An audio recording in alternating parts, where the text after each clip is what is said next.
அப்போ வந்து 3 வயசுல வந்து சாமி வந்து எனக்கு வந்து 3 வயசுல வந்து தேர்தல் கொட்டிடுச்சுங்க. எனக்கு தேர்தல் கொட்டின உடனே சாமிகிட்ட எங்கள் அப்பா அம்மா வந்து எடுத்துன்னு ஓடு அழுதுருக்குறாங்க 7 மணி ராத்திரி. அப்போது எழுதுனோம் இந்த மாதிரி செத்துட்டான் சாமி, எனக்கு எப்படி சாமி ஒன்று நம்பி நான் பூஜை பண்ணியிருந்தேன், ஒன்றே தொண்டு செய்திருந்தேன், நான் என்ன பண்ணுறதுன்னு ஒன்று கேட்டு அழுதுருக்குறாங்க. எல்லாம் ஒன்றும் ஆகாது, என் மடியில் போட்டுட்டு போ அப்படின்னு சொல்லியிருக்காங்க. அப்போ ஒரு மடியிலே போட்டுட்டு போகும்போது வெளி நேரம் பார்த்தா கோவான்னு கத்தின்னு இருக்குதுங்க. அப்போ வந்து நான் உயிராகி எடுத்து போய் போயிச்சுக்குவான், எனக்குன்னு இவன் தான் பூஜை பண்ணுவான், இவன் தான் எனக்கு பூஜை பண்ணுவான், இவன் தான் நிரந்தரமாக இருப்பான், இவனை காப்பாற்றி கூடாது, எத்தனை பேர் இருந்தாலும் இவன் தான் எனக்கு வந்து வழிபாடு பண்ணுவான், பூஜை பண்ணுவான், அன்னதானம் பண்ணுவான் அப்படின்னு சொல்லியிருக்காரு அவர். அதே மாதிரி தான் நடந்துன்னு இருக்குதுங்க. ஆமாங்க ஆமாம். அவர் வந்துங்க அவர் வந்து இறப்பு பிறப்பு கிடையாதுங்க. அவர் தூண்லையும் இருப்பார், துரும்புலையும் இருப்பாருங்க. அது திண்டுக்கல்லேருந்து வந்து தேனப்பன் ஒருத்தர் வந்தாருங்க. அது பேப்பர் மில்லு ஒரு பிஸ்னஸ் வேலை செய்கிறாருங்க. அவர் மில்லு வச்சுன்னு இருக்காருங்க. அப்போ மில்லு வச்சுருக்கும் போது நான் வந்து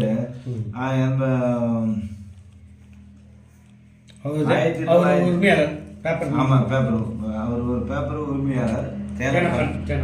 அவர் வந்து நாட்டாருங்க. அவர் நாட்டார். அவர் வந்து நாட்டாருன்னு சொல்லிட்டு சாமிகிட்ட வந்து சாமியை பற்றி கேள்விப்பட்டு வந்துருக்காங்க. அப்போ வந்து சாமியை பற்றி கேள்விப்பட்டு நான் பிஸ்னஸ் பண்ணுறேன், இதேமாதிரி வந்து நஷ்டம் ஆகிடுச்சுன்னு சொன்னாங்க. அப்போ நான் போயிட்டு அவங்க வீட்டில் பூஜை பண்ணிவிட்டு பேப்பர் மில்லாம் ஓப்பன் பண்ணி கொடுத்துருவாங்க. அது ஓடிக்கிட்டே இருந்துங்க. அப்புறம் ஒரு நாள் வந்து லாரியோடு எடுத்துகிட்டு போயிட்டு ஒரு பேப்பர் மில் வந்து திருநெல்வேலிக்கு போயிட்டாருங்க. அப்போ திருநெல்வேலிக்கு போயிட்டு அந்த பேப்பர் மில் பிஸ்னஸ் கோசம் அதாவது அந்த பிஸ்னஸ் போயிருக்கிறாங்க. அப்போ வந்து அந்த அதிகாரி என்ன பண்ணிட்டு எனக்கு இதெல்லாம் தேவையில்லை ரிசைன் பண்ணிட்டுருக்காருங்க. ரிசைன் பண்ணி இதேமாதிரி மதியத்தில் 2 மணிக்கு ஃபோன் பண்ணிச்சுங்க. இதேமாதிரி சாமி அப்போ ஃபோன் இருக்குது, இப்போ தான் சமீபத்தில் தானே அப்போ ஃபோன் வந்துச்சுங்க. அப்போ தான் எங்கள் நிறைய ஃபோன் அப்போ வந்து ஃபோன் வரும்போது 241336ங்க என்னுடைய நம்பருங்க. 241336ங்க 336 ஆமாங்க. அப்போ வந்து உடனே எனக்கு ஃபோன் பண்ணாங்க. சாமி இதேமாதிரி வந்து அதை பிஸ்னஸ் பண்ணாங்க, அது வந்து வியாபாரம் வேணாம்னு சொல்லிட்டாருங்க. ஓன்னு அழுதாரு. ஒன்றும் இல்லைங்க, நீங்கள் கவலைப்படாதீங்க, உங்களுக்கு ஒரு நல்ல நிலையாக கிடைக்கும். அவர் சாமிகிட்ட வந்து பகவான்கிட்ட வந்து பிரார்த்தனை பண்ணிக்கிறேன், நான் உட்காந்து பூஜை பண்ணுறேன்னு சொல்லிட்டு உட்காந்து வந்து கல்பனை ஏற்றி நான் வந்து ஒரு 3 மணி நேரம் உட்காந்து நான் கல்பனை ஏற்றிட்டு பூஜை பண்ணிட்டு இருந்தேங்க. அப்புறமா வந்து திருப்பணம் போயிட்டு அங்கே ஒரு கடையில் வந்து டீ சாப்பிட்டு ஒரு வடை சாப்பிட்டு போயிருக்கிறாருங்க. அப்போ வந்து அவங்க ஒரு சாமி வந்து இதே வரும். சாமி வந்து குளிக்காம சாமி வந்து இவரே தான், இவர் வந்து அங்கே போயிருக்கிறாரு, காட்சி கொடுத்துருக்காரு. அங்கே போயிட்டு காட்சி கொடுத்துருக்காரு. இவர் பூண்டி மகான்னு அவருக்கு தெரியாதுங்க. அவர் பூண்டி மகான்னு தெரியாது, என்ன பண்ணிக்கிறாரு, இவர் நம்ம சாமியார் பூண்டி சாமி பேர் இருக்கிறாரு, அவர் வந்து நம்ம சொன்னதை வச்சு அதை யூகம் பண்ணி அவர் என்ன ஒரு டீ வடை வாங்கி கொடுத்து இங்கே அப்படின்னு சொல்லி சாப்பிட்டுருக்காரு. சாப்பிட்டோன்னே அவர் போயிட்டு திருப்பணம் போயிட்டுருக்காரு. 5 மணிக்கு போனோன்னா அந்த பிஸ்னஸ் வந்து சில எடுத்துக்கிறேன்னு சொல்லிட்டு ஏதோ என்ன பண்ணியிருந்தாலும் பிஸ்னஸ் பண்ணி ஒரு செக் வாங்கிட்டு இருக்கிறாரு. வாங்கிட்டு உடனே திருப்பணம் போயிட்டு அந்த டீ கடைக்கு போய் பார்த்துருக்காரு. அந்த டீ கடைக்கு போய் போனோடனே இவர் கிடையாடும். அப்போ வந்து அந்த டீ கடையில் ஓனர் போயிட்டு சாமியார் ஒருத்தர் வந்து குளிக்காம ஒருத்தர் சுற்றி நின்று அழுதுங்களா பார்த்தீங்கன்னா 7 அடி வசரங்க, 7-8 அடி வசரங்க. அவர் வந்து பெரிய மூட்டை வச்சுன்னு இருப்பாருங்க. அதில் வந்து தேள், புறா, வண்டு, பாம்பு, பல்லி, முட்டை எல்லாமே இருக்குங்க. அதில் அவர் கேட்டுக்கிறாரு. அப்போ வந்து இங்கே அதே மாதிரி சாமி தெரியாதுன்னாங்க. அப்புறம் எனக்கு ஒரு 7 மணிக்கு 8 மணிக்கு அப்புறம் தகவல் வச்சுங்க, அவர் பூண்டி மகான் தான் உனக்கு காட்சி கொடுத்துருக்காரு அப்படின்னு சொல்லி அவர் வந்து நல்லபடியாக இருக்கிறாங்க. அப்போ வந்து விசிறி சாமி மடத்துக்கு வருவாருங்க.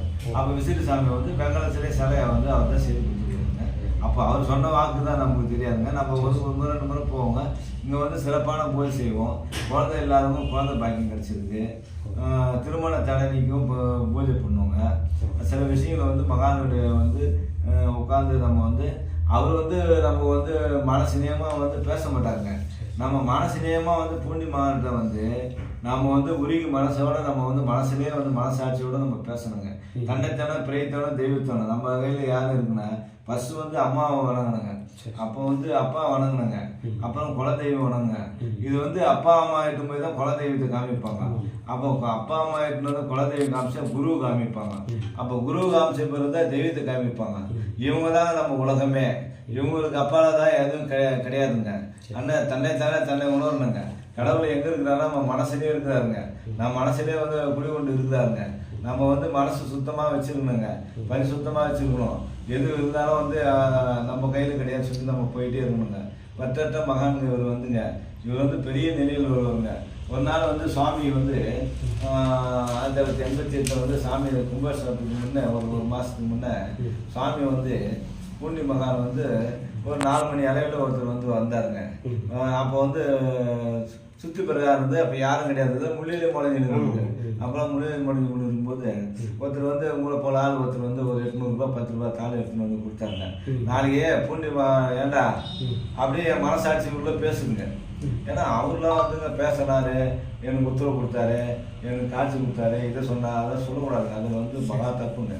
அது என் மனசாட்சிக்குள்ளதான் நான் பேசுவேன். நான் ஏன்னா மற்றவங்க பற்றிலாம் பேசக்கூடாது, தவறு. எனக்கு ஜெயிச்சு கொடுத்தாரு, இதெல்லாம் தவறுங்க. இது வந்து அது வந்து அவன் மனப்போக்கு, அது விட்டுடுங்க.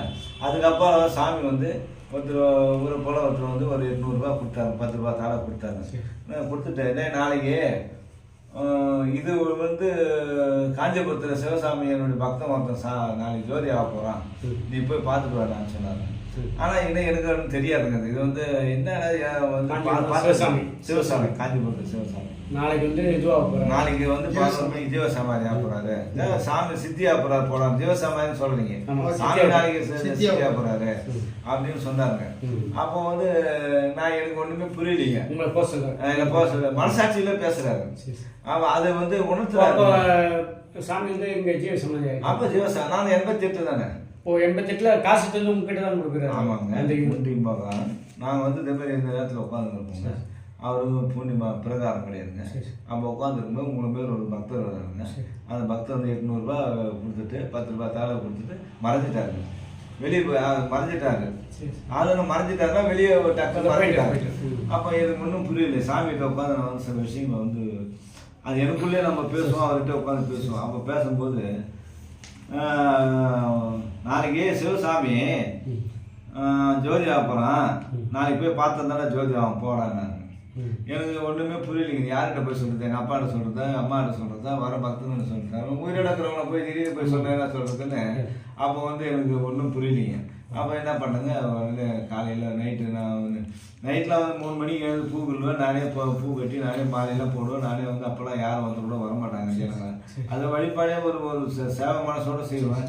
நான் எதுவும் வந்து எதுவும் பலன் இல்லாமல் நம்ம வந்து செய்வோங்க. மகானுக்கு அப்பா தொண்டு செய்கிறாரு. அப்போ உடனே என்ன பண்ணுங்க, அன்றைக்கி நைட்டு ஃபுல்லாக அப்போ வந்து கழுவுலாம் போடலைங்க. அவன் கழுவுலாம் போடாமல் வந்து சாமி சுற்றிக்கிட்டே இருப்பேங்க. நான் சுற்றிகிட்டே இருப்பேன். நான் அவன் சுற்றிட்டு ஒரு 1 மணிக்கு எழுந்து பூவெல்லாம் கிள்ளிட்டு அந்த முட்டு பூவெல்லாம் கிள்ளி மாலையெல்லாம் கட்டி வச்சுட்டு எங்கள் அப்பாட்ட சொல்லாமல் 5:30 மணிக்கு பஸ் ஏறி காஞ்சிபுரத்துக்கு போனாங்க. அப்போ காஞ்சிபுரத்துக்கு போயிட்டு ஒரு ஹோட்டலில் போயிட்டு சிவசாமி எங்கே இருக்கிறாருன்னு கேட்டால் அது அங்கே ஏகாம்பரேஸ்வரர் கோயிலில் போய் படுத்து இருப்பான் போய் பாருந்தாங்க. அந்த ஹோட்டலோட சரி அங்கேருந்து என்ன நடந்தே போயிட்டுங்க. அங்கேருந்து ஒரு கிலோமீட்டர் இருக்கும். அது நடந்து போகும்போது அவர் வந்து அந்த கொடிகம்பத்தில் வந்து படுத்துன்னு இருக்காருங்க. இவர் தான் எனக்கு தெரியாது. ஒரு 100 பேர் 300 200 பேர் சுற்றினே இருக்கிறாங்க. அந்த கார் விட்டுட்டு வண்டி விட்டுட்டு எல்லாம் சுற்றி பார்த்துக்கிட்டு இருக்கிறாங்க. நான் என்ன பண்ணேன், ஏகாம்பரேஸ்வரர் கோயிலுக்கு போகவே இல்லையே, நம்ம போய் பார்த்துட்டு போய் பார்க்கலாம்னு சொல்லி போனால் குளத்தில் போயிட்டு மூஞ்சியால் கழுவுவேன். மூஞ்சியால் கழுவுவேன். ஏகாம்பரேஸ்வரர் கோயிலுக்கு போனால் இவர் சிவசாமி பூண்டி சாமி வந்து அது தண்ணியில் காய்ச்சி கொடுக்குறாங்க. ஆமாம், ஏகாம்பரேஸ்வரர் கோயிலுக்கு நம்ம மூஞ்சியால் கழுவிட்டு அந்த குளத்தில் போயிட்டு மூஞ்சியால் கழுவிட்டு உள்ளே போகலான்னு போனாங்க.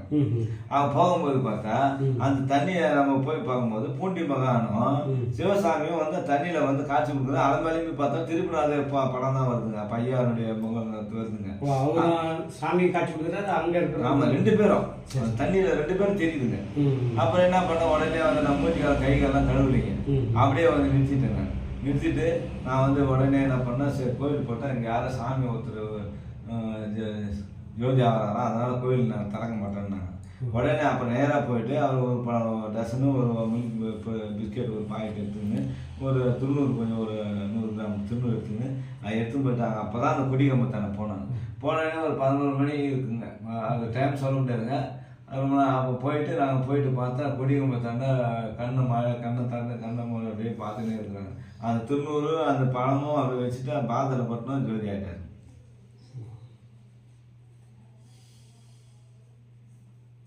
நீங்கள் போய் அந்த இது பார்க்க ஆமாம் வச்சோன்னே ஆமாம் ஆமாம் கொட்டிட்டேங்க.